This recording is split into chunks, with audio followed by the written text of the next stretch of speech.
Hey everyone, welcome back to my channel. This week I'm switching it up with a little bit of philosophy, and today we're going to be talking about the philosophical field of thought called idealism. Now, just think about what this means.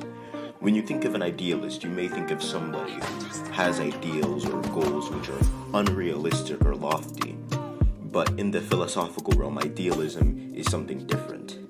Idealism can basically be summed up in the idea that all is mind. And to be more specific, idealism can propose that the world is mentally constructed. And there are two main offshoots of idealism. The first is referred to as metaphysical or ontological idealism, which is the idea that a mental construct is the foundation of reality.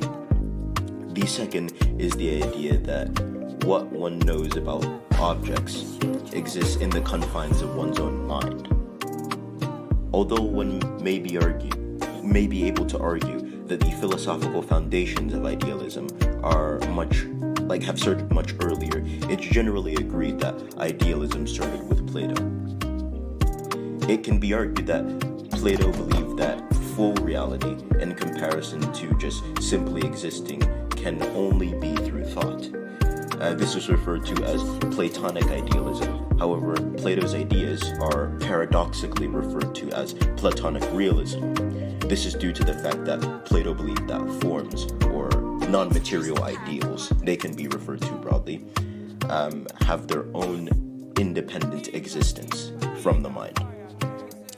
Now, we're going to go on René Descartes.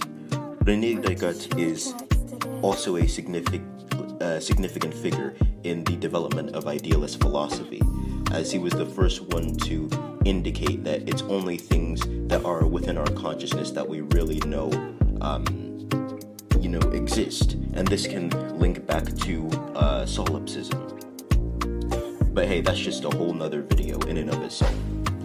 Idealism can also branch off into panpsychism, which is expressed by Gottfried Leibniz. I probably butchered that name. Or it can branch off into pantheism, which is expressed by Spinoza.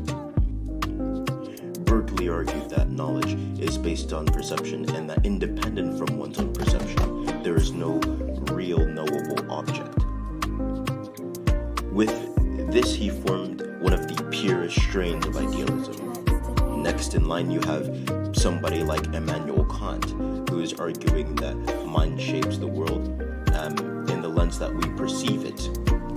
And there are many other idealist philosophers such as Hegel and Schopenhauer, who are very, very renowned and revered when it comes to shaping idealist philosophy. Now, if you want me to talk about this more in depth, I'll cover it in another video, but likewise, thanks for watching.